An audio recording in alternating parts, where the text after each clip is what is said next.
So I'm going to be talking about machine learning and reconstruction for water Cherenkov detectors. So most of this is in the context of the Hyper-K experiment, which will be the third generation of water Cherenkov detectors in Kamioka. The FAR detector will see neutrinos coming from astrophysical sources, as well as the J-Park neutrino beam, while also looking for proton decay.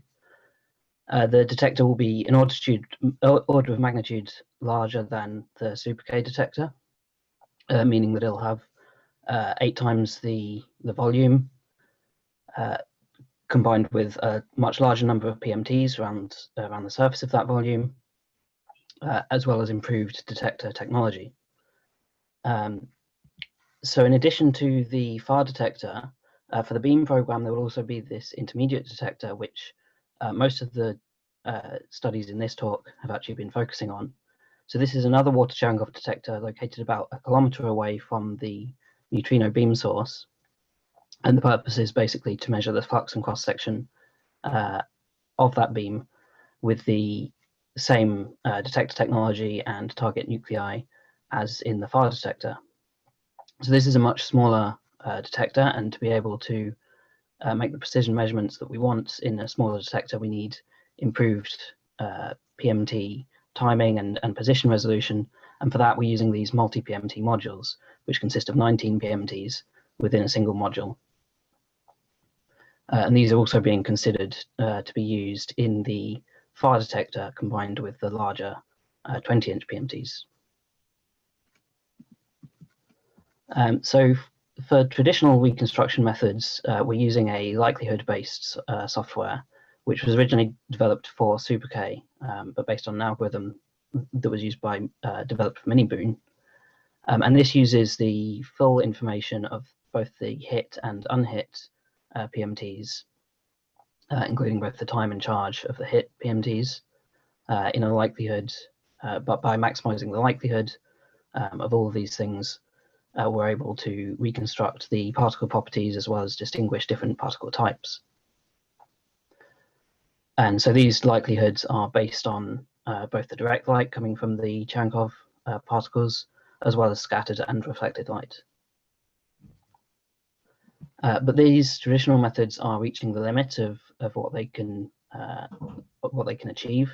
Part of the problem is that going to larger detectors with more PMTs, the computation time becomes a limiting factor, where if we want to improve on our resolutions, we need to make more complicated likelihoods, which increases the computation time, and we're getting to the point now where it's taking minutes per event to reconstruct. So going forward, machine learning algorithms might be able to improve on this, providing a way of using all of the information from the detector without having to make approximations in our detector model for the likelihoods. And once they've been trained, they're very fast to run. So this is obviously now becoming common throughout high-energy physics, but there's many challenges to address. So to address these challenges in the context of water Cherenkov detectors, we've set up this WatchMAL group, Water Cherenkov Machine Learning, which is mostly consists of members of Hyper-K, Super K, and T2K, but also having members from other collaborations join. And if anyone would like to join, please let us know. You're welcome to do so. An example of some of the challenges we're facing is how to deal with the cylindrical detector geometry, as well as high resolution and sparse data. And the physics goals are basically both improving on the existing capabilities of traditional reconstruction, but also allowing new types of analysis, new types of particle discrimination, such as electrons versus gammas, that weren't possible before. So starting off with particle type classification, we've been studying classification with muons, electrons, and gammas. So muons versus electrons is actually a task that traditional methods do very well, with extremely good accuracy already, whereas electrons versus gammas is something that using the traditional tools we've not yet managed to do successfully. So we simulated 3 million of each of these particle types in the intermediate detector, which consists of 16 by 40 grid of multi-PMT modules in the barrel, as well as a 12 by 12 sort of circular grid in each of the top and bottom end caps of the detector. Each of those MPMTs consists of 19 individual PMTs, and each of those, when it's hit, has a single time and charge. So the first architecture we're looking at for doing this classification is a sort of standard CNN architecture. And so for this, we basically just unwrap the detector into a sort of event display style image, where you have 1 pixel per multi-PMT module. Each of those pixels will have 38 channels, so that's 19 channels for the time and 19 channels for charge, since there's 19 PMTs in each module. And since it's just been unwrapped into these 40 by 40 pixel images, there's no sort of special treatment of the cylindrical geometry of the tank. The boundary between the end caps and the barrel is not sort of correctly dealt with, but we're hoping that the network can just learn to deal with that itself. We also introduced data augmentation by sort of reflecting and rotating the tank around its axis. And we're using basically the standard ResNet architecture with one additional 1-by-1 convolution at the beginning, which is basically just doing a convolution around the 19 PMTs in each multi-PMT module. We also looked at using deeper networks, but mostly for practical reasons, we're sticking with ResNet 18 for now. So here's some of the results. So on the left, you can see muon versus electron, and pretty much across the board, we're getting a significant improvement in muon rejection compared to the existing Fick-Kuhn reconstruction, which is the likelihood reconstruction. And on the right, you can see electron versus gamma at 80% gamma rejection. We're getting sort of 40 to 45% electron efficiency. So although that's so that does look good, good enough to get some statistical separation, which is particularly promising given that this is something that hasn't been achieved with traditional methods. I'd say 5 minutes. Okay, thanks. So an additional method we've been looking at, again for the CNN, is a different way of unwrapping the cylinder. So instead of just creating this event display type image, we're actually mapping it in a way that preserves the topology of the cylinder and using the correct boundary conditions to map up the edges of the image as well. And the results with this are actually pretty much in line with the other method, slightly worse performance actually, but this is something that we're looking to improve on since this method hasn't been as thoroughly optimized as the previous method. Another architecture we're looking at is Pointnet. So for this, basically instead of using a standard CNN type images, each PMT is considered a separate point with a 3D position, time, and charge. The network allows linear transformations to be applied to the input, allowing it to learn to hopefully be invariant to sort of rotations.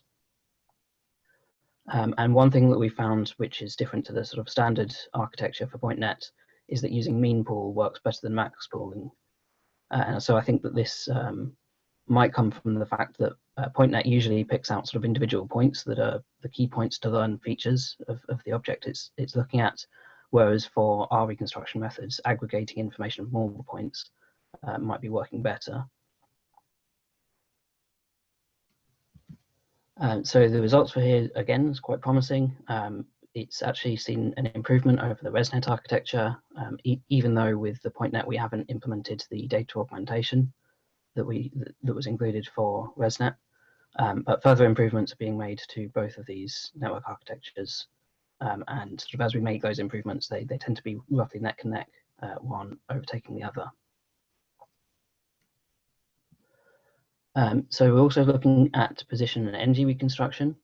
So for this, rather than just classifying the event types, we are trying to reconstruct the energy and the position of the events.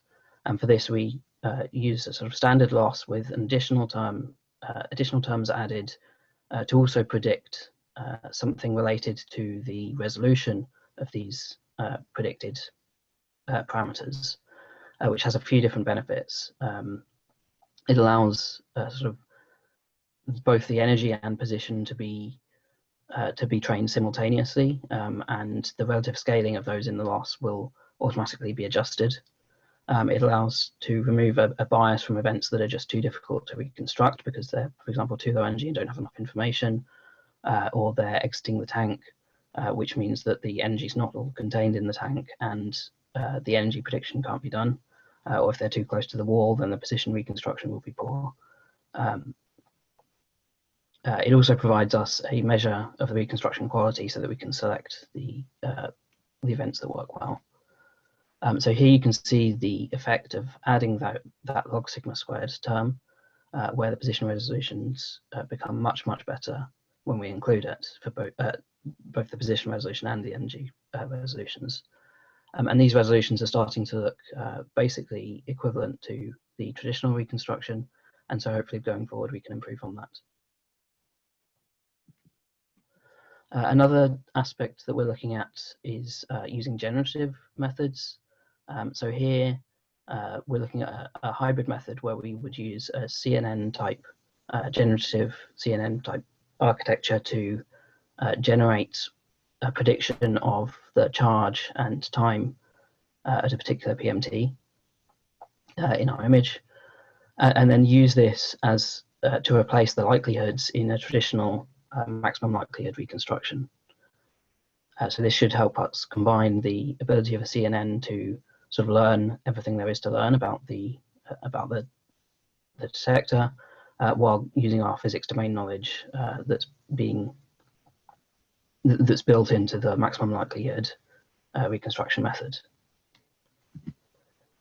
So for this, we basically have, as I mentioned, a standard type architecture for this, outputting the mean and the variance of the charge at each PMT, as well as the probability of whether that PMT is hit or not. And going forward, we'll add in the probabilities for time as well, and then be able to put that into the traditional reconstruction software to see how it performs.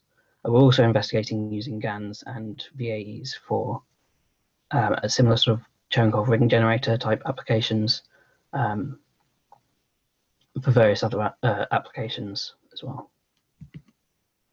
So in summary, traditional reconstruction methods are reaching their limit for Cherenkov detectors, but machine learning can provide further advances. Our classifier networks are performing well and outperforming the existing methods, both with ResNet, CNN, and Pointnet. One of the benefits of Pointnet is that it can easily be adapted to other detector geometries when we shift from just dealing with the intermediate detector to also hyper-K and perhaps super-K and other Cherenkov detectors as well. And quite exciting is that the separation of electron and gamma looks feasible, which is something that's not been achieved before. But there's many further opportunities being explored.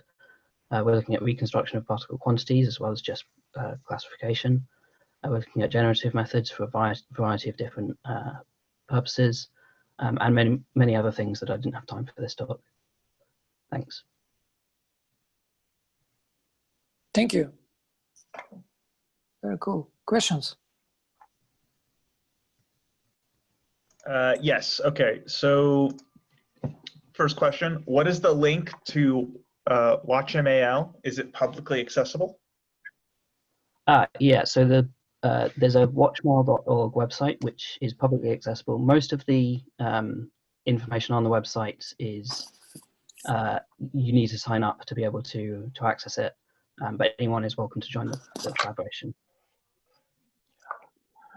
Okay. Do you normalize intensities as is suggested in CNNs or preserve the signal size energy, which might improve classification if you aren't already doing it? Yeah, so we've looked at various different normalization methods in the past. I think at the moment we're not doing normalization of charge. which is the main variable that's being used by the CNN, because we found that it didn't really make much difference. But that's something that I think we'll be revisiting. For time, we do need to do normalization just because of the way that the time information is stored basically from our simulations. And we have seen some improvements at various different normalizations of the time. Do we have time for one more question? Yes, we can finish the questions actually. Okay. Why ResNet in 18 instead of a deeper ResNet 52? Did you see the same performance, or what about an Inception ResNet, which is faster to train? Yeah, so we did see some improvement with the deeper ResNets. At the moment, while we're sort of exploring different ways of doing things, we're sticking to the less deep ones just because of the time it takes to train. So yeah, this Inception ResNet could be a good option if that's faster to train. That's not something we've looked at yet. Okay. And last question, is the low pixel amount chosen for simplicity? Is that the highest resolution you have in the detector, or did high res not improve any classification? So the reason that it's this 40 by 40 image is because that is, if you take 1 pixel per multi-PMT module, that is the highest resolution of the detector. We have looked at using 1 pixel per PMT instead of 1 pixel per multi-PMT, but actually the performance there was worse. It's better to use, it seems, a smaller resolution, so the 40 by 40 image, where each pixel actually has a large number of channels for the 19 PMTs that are included in each pixel.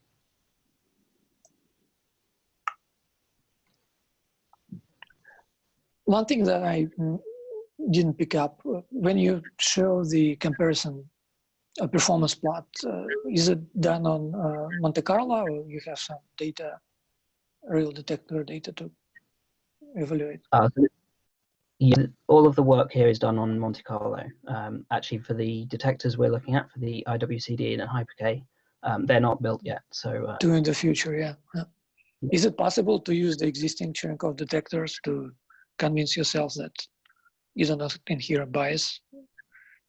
yeah, so that's something we want to do with Super-K. So we're looking to transfer some of these methods from the IWCD and Hyper-K detectors to the Super-K detector, and there we'll be able to use a lot of data from the past to validate these things with real data. Cool. So thanks again. It looks like an impressive and versatile program, machine learning and Cherenkov detectors.